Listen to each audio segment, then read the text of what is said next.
Praise the lord. పాత నిబంధన గ్రంథంలో ఉన్న కృపకు మరియు క్రొత్త నిబంధన గ్రంథంలో ఉన్న కృపకు తేడా ఏంటో ఇప్పుడు మనం చూద్దాం. ఆదికాండము 6వ అధ్యాయము 8వ వచనం. అయితే నోవాహు యెహోవా దృష్టి యందు కృప పొందినవాడాయెను. ఇది పాత నిబంధన గ్రంథంలో ఉన్న కృప.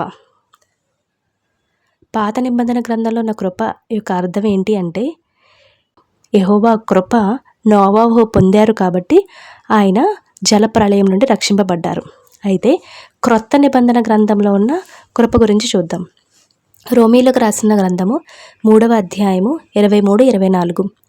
ఏ భేదము లేదు, అందరమును పాపము చేసి దేవుడు అనుగ్రహించు మహిమను పొందలేకపోచున్నారు.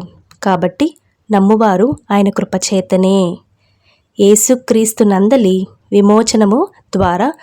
క్రొత్త నిబంధన గ్రంథం యొక్క కృప ఏంటి అంటే, ప్రతి ఒక్కరం పాపులమే, ఆయన కృపే మనల్ని వెతుక్కుంటూ వచ్చి మనల్ని రక్షిస్తుంది. సో కృప పొందుకునే సమయం.